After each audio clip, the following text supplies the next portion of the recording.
Okay, let's get things rolling here. Good afternoon, everybody. Welcome once again to the Meat and Potato Show, conservative talk and awesome rock. And I am your host, Christopher Mader, and proving once again that the Meat and Potato Show is nationwide. My guest today is calling in from Texas. He's going up against, challenging John Cornyn's seat, Republican senatorial candidate Col Reid Reasor. Colonel, sir, welcome once again back to the show. Chris, thank you. I appreciate what you're doing, and it's actually people like you and people talking that are taking our country back.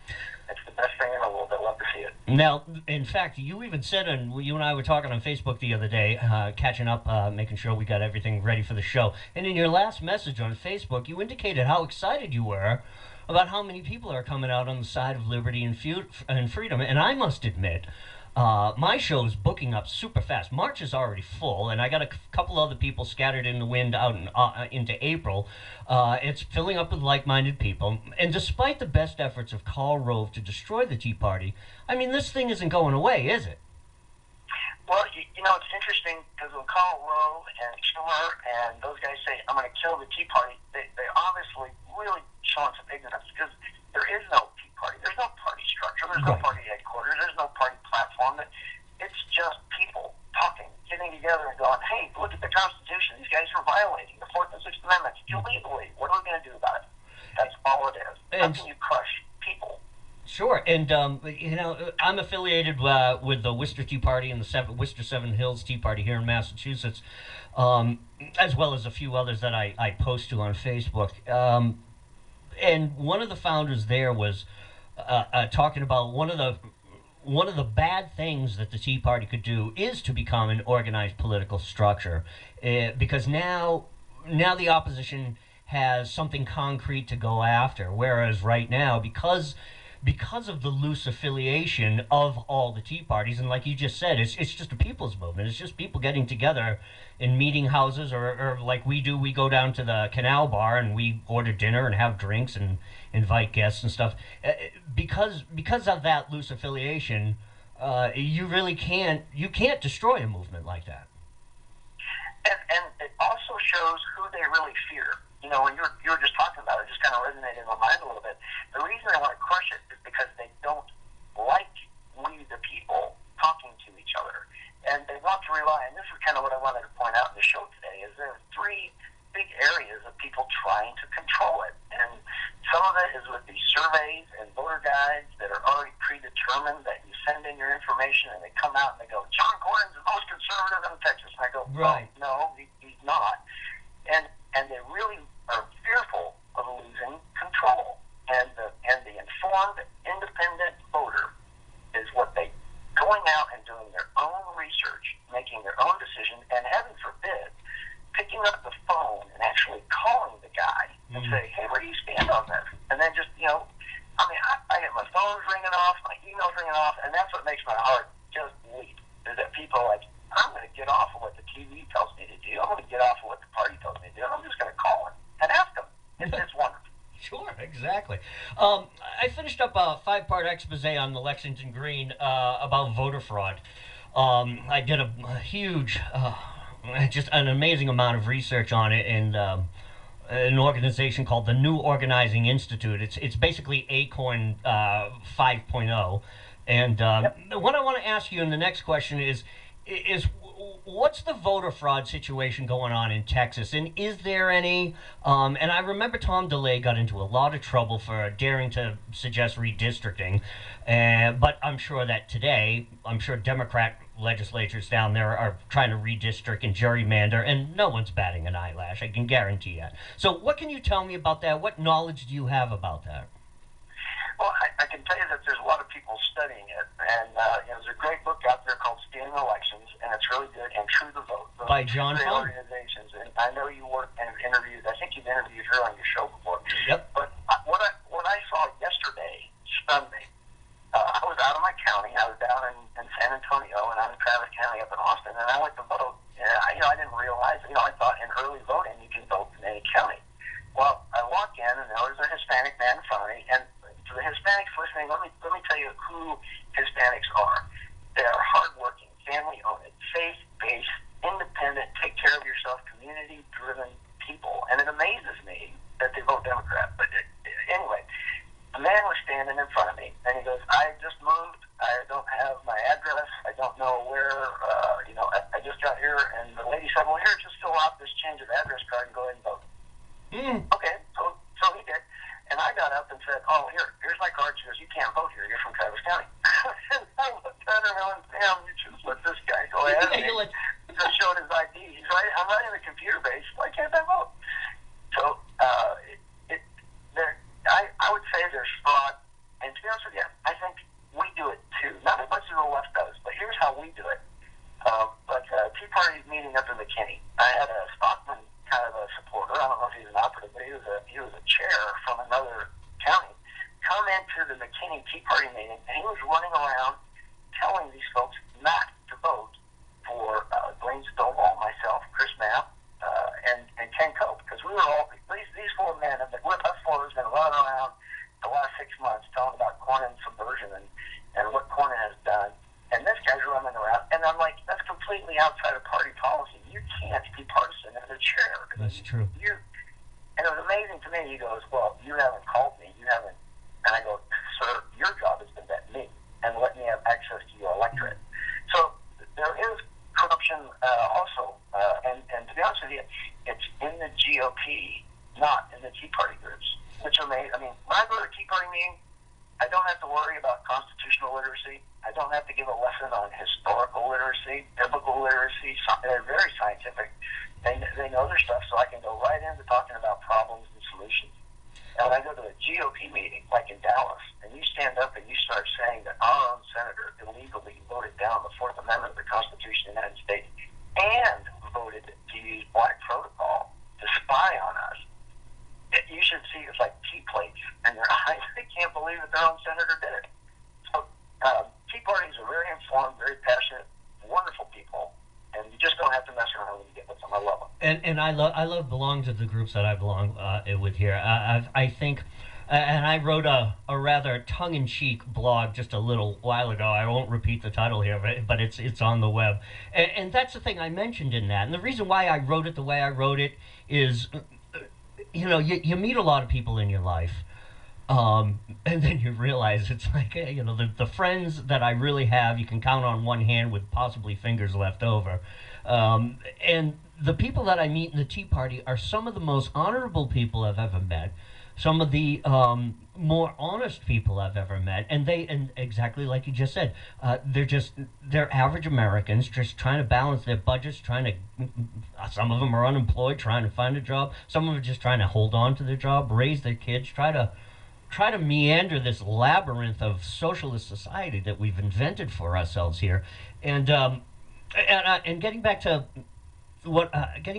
voter fraud, one of the things I uncovered, and you mentioned it just a few minutes ago, the GOP does do it. There is. Well, all the research that I did, and it took me about a month and a half to do the research, and it took me another 3 or 4 weeks to actually write the expose, while doing even more research. I couldn't find a national trend on the side of the GOP, and let me explain that. As I researched this, I found a national trend on the Democrat side. I mean, they're trying to block voter ID. We have the motor voter law.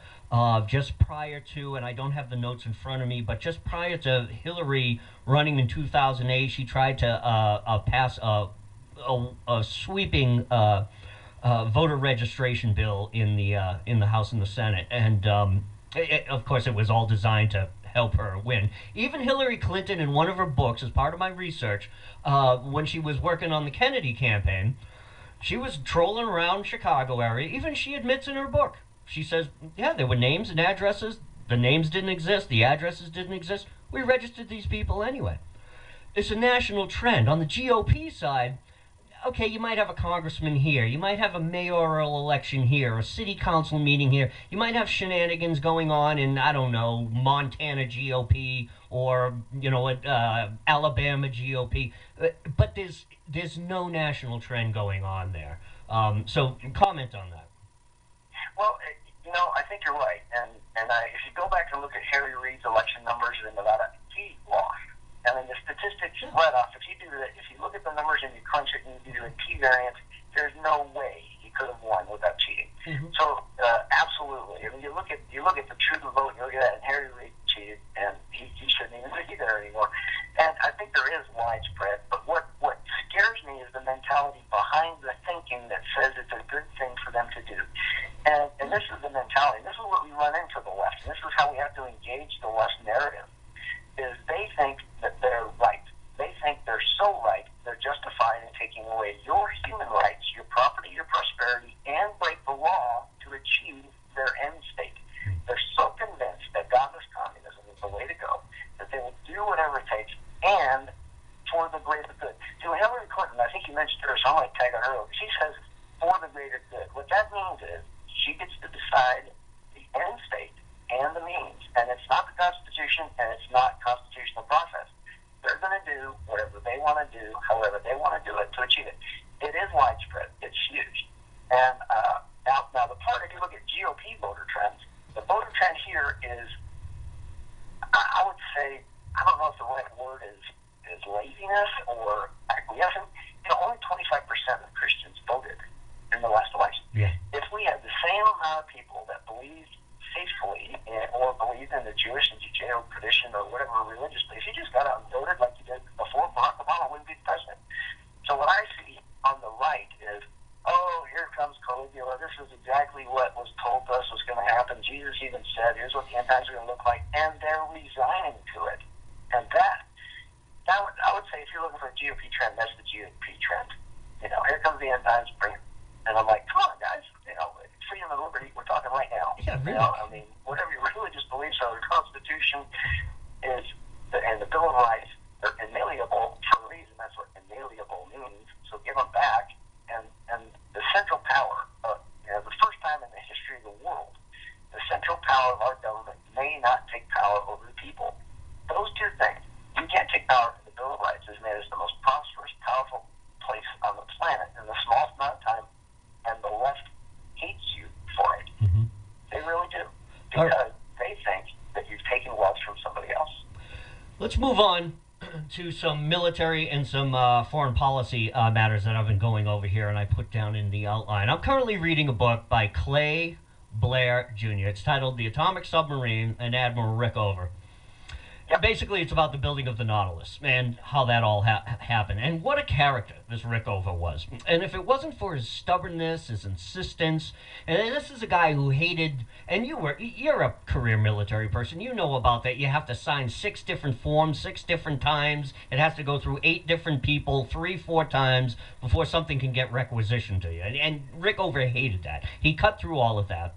And if he hadn't, the Nautilus might not have launched when it did. In fact, the Navy, General Electric, Westinghouse, there's the government mentality, and then there's that corporate mentality that he had to deal with. They were so mired in red tape that, from what I'm reading in the book, it turns out that the majority of the Nautilus's project time was spent just getting the damn thing off the ground. Once they actually laid the keel and started welding and riveting bolts together, it only took them a couple of years to complete. In fact, they not only built the Nautilus, they built the Seawolf in addition. So they built two subs.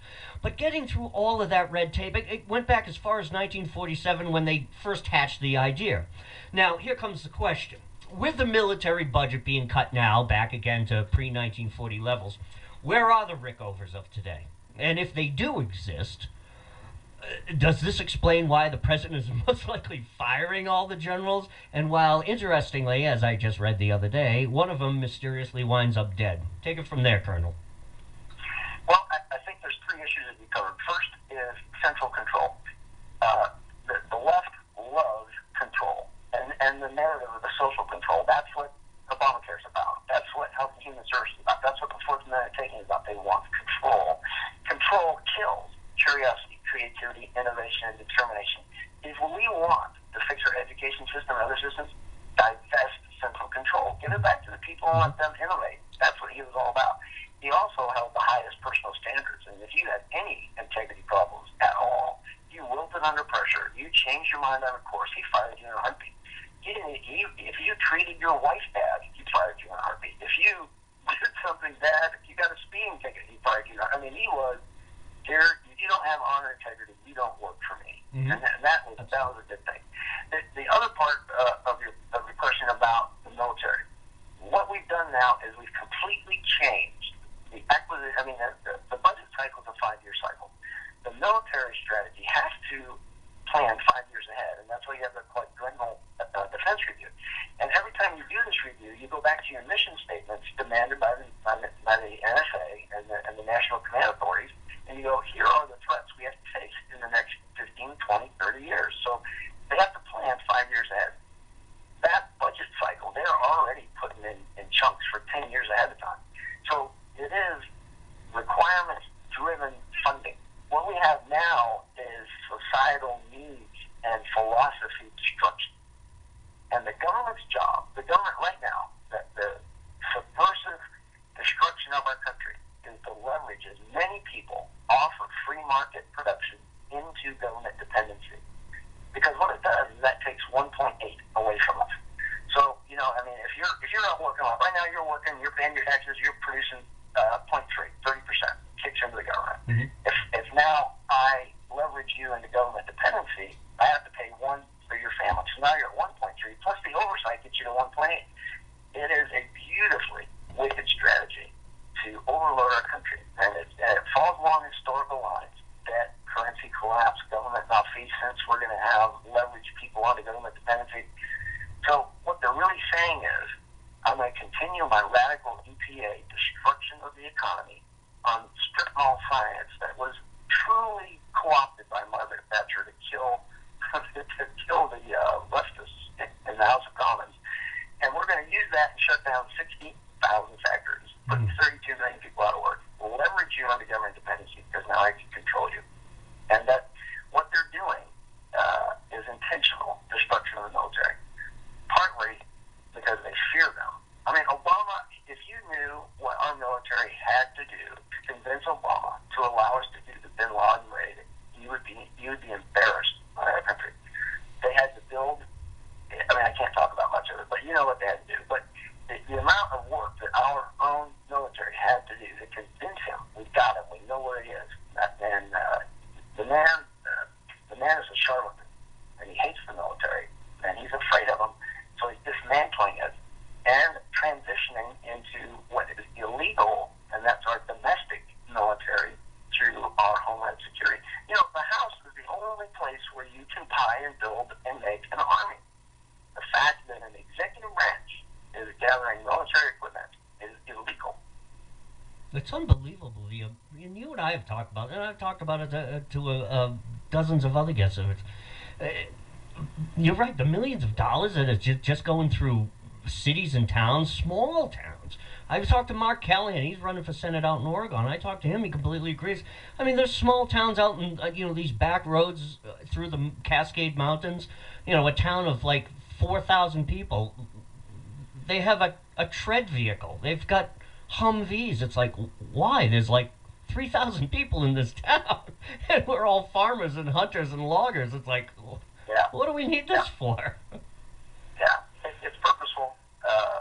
And the meat and potatoes, you guys getting it up there, it is purposeful because they know what's coming. And it is right along the subversive communist playbook. I mean, it is truly beautiful. And I tell people this, I go, here's exactly the plan. It's going right along the revolutionary plan of all communist subversion. And here's your old, and they go, nah, can't happen, Reid. I go, why? Why do you think it can't happen? It is happening. It is happening. It is happening. And why? Excuse me. Here's the thing. Why? What causes somebody like, and I don't just mean Obama himself, but people like him, people on his political wavelength, that ideology. What do you think causes this hatred of not only our military, but our hatred of our countries, our value systems? Where does that... And I know you're going to go into Alinsky and the whole history of progressivism, and you and I agree that. I'm looking for a deeper rooted why. Where does this hatred come from? Michelle Obama admitted it the other day. She stood right up and said, we need to slice the pie. Well, why don't you just get out of the way, get your restrictions out of the way, get your radical, silly, the permit in Texas for fracking. We had to sue for every one of them. And now we are the number 7 oil producer in the world. Get out of the way and let us make more pies. See, in their mind, is if you're wealthy, Chris, you've hurt somebody. And they think about it locally, they think about it nationally. So when we, America, we are the wealthiest nation, and we share 50 of the top charities are from us. 60% of health and wealth inventions come from us. Sure, right. 23% of everything made comes from us. And they think we're hurting Singapore and Thailand and the Philippines and Guam, and we're hurting China. So Obama even admitted it. I want to bring America down to the rest of the world. He said it. And that's it. That's the narrative. They have to destroy us so that other people can prosper. No, other people prosper because of us. And that fundamental philosophic difference drives their thinking. And we have to engage, and we're losing. We're losing the narrative. We have to engage them and win. Chris, I apologize, sir. I got time for one more question. Go ahead. You better not have time for one more question. I got a few more here for you. But it gets back to what you said also about control. And I've learned that, again, that tongue-in-cheek piece that I published, it's what I'm experiencing as I go through life and I meet people. Most people that I meet, who are the so-and-so people that I meet in the article that I wrote, I meet more liberals. Anytime I have to deal with government or court or any type of civil servant or city official, you're right. They're all the same. It's all about that control. I'm in charge. You do as I say. This is the rule, and you either follow it or we're going to fine you. It's like, where does... Again, I know I'm talking in circles here, and we've already answered the question, but you're right. They've got this mentality of we're in control. It's like, no, you serve me. I'm here to ask you a question because I need information, and your job is to bend over backwards to help me, and you're right, it's just not there. But let's move on. More on foreign policy. I've also posted up some great video that's been circulating around on the web, and I put it on the Meat and Potatoes Facebook page, the Ukrainian Revolution. And what few pieces I have on the page, and believe me, folks, I'll be posting up some more. I've got a couple of people looking into this. It's very disturbing. It truly reminds me of Bosnia in the 90s. I remember watching all of those feeds all the time. Syria, failed state. And now the so-called Arab Spring has settled into what I call a desperate winter, almost like the Russian Revolution. Yes, it was wonderful, October, and then they fell into the winter of discontent. It's the same thing going on for the citizens over there in the Arab Spring, especially the Christians. Now, I'm not advocating that we intervene in foreign entanglements, but where the hell is the UN in on all this? And if we are to have this new world order, as the left wants, where the hell is all the order? Go ahead. Great question. Where the media puts their lens and where the narrative from the state-run government folks start talking about human rights violations, I think we got to step back to a little sub-narrative here. You know, in Syria, there's a lot of attention to go to war to Syria, mainly because they didn't, in my opinion, stand up to the Rothschild banks and the IMF banking. They had their own banking system, very prosperous nation. They were doing quite well on their own. Was he a tyrant? Sure. Did he violate human rights? Probably. And you go back to, when we get involved militarily overseas, we got to look at those two provisions that we have here. The central government may not take power, and they revoke human rights. Are you violating those? Yes. Then you go to the United Nations, and then they take the lead. I believe the reason the United Nations has not taken the lead is because Ukraine also is not signed up to a large system of Rothschild and IMF banking. And so, do I believe in the banking cabal out there trying to pull strings? As much as Alex Jones believes that they're actually puppet-running governments and in control of huge regimes around the world, no. Do I believe that the cabal exists and they're trying to influence things for monetary gain and sending things to, when you look at the lending strategy of the IMF, I think they'll ask her, give me your natural resources, give me your waterways, and when I go in, I do not have to obey your pollution standards or your environmental standards when I bring my factories in there. It is profiteering on a big, big basis. And I think the the underlying thing about Ukraine is the banking. And why is the UN not involved? I'm going to have to say banks. Yeah, yeah. That's you know that's probably the best answer we're going to find anywhere. Because I haven't seen any. You're right. The media isn't. Well, first of all, the media isn't really covering the Ukrainian revolution, and what few people are talking about it. There is no mention of the UN intervening. You know, I remember. Oh hell, you remember you served under 4 presidents. We go back as far as Reagan. It's like the very first thing you heard was the media. Why isn't the U.S. doing so? Where's the UN? Next thing you know, Security Council meetings. That's all you would see, and then eventually something would happen. We would go in, or the UN or the nations around the world would get together and go in. But there isn't any of that. There isn't any of that going on right now. Go on. Go ahead. Go ahead. Chris, I mean, I do apologize, sir. I do have people that just are waiting for me to come in, and I've misscheduled this, and I really do apologize to you. I should let you know ahead of time. But I'm gonna have to go. But I wanted to say, if those folks that are listening right now, the worst thing that you can do, that the American government controllers want to do, is you not to talk to each other. Don't get informed. Listen to everybody else telling you what to do, and obey. And truly, it is Orwellian right off the bat. These guys are 1980s communists with a 1960s radicalism wrapped in Chicago's dungaree.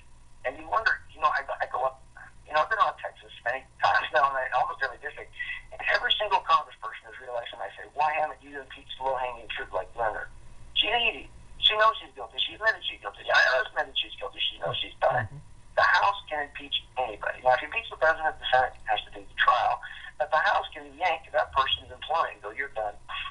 They've all been threatened, Chris. I mean, and it's brutal. I mean, Boehner has threatened them. The Democrats have threatened them. The administration has threatened them. And some of the threats are even, if you can believe it, kind of personal. Like, I won't tell you which congressman I was talking to, and he goes, well, here's what happened to me, Reed. He goes, well, someone came up to me and goes, hey, I heard your daughter's struggling in math. In fact, I heard she's doing so bad that she couldn't make the cheerleading team. Could Child Protective Services help you with that? Oh, are you kidding me? That is horrific.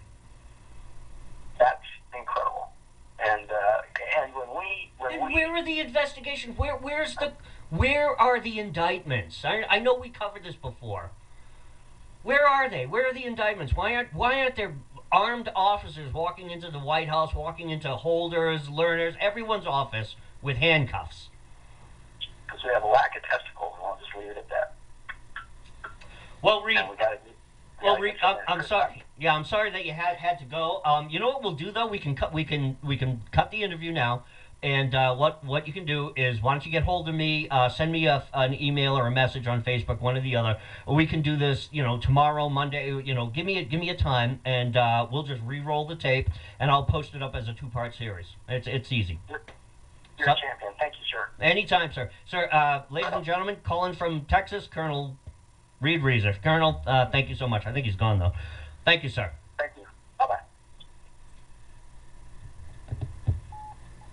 Oh, that's too bad that he had to go. But that's what we'll do. We'll post up a second part, and I'll put it back to back on the Meat and Potatoes page, and so that you can get the 2 parts. And so that's that. And God bless. We'll see you.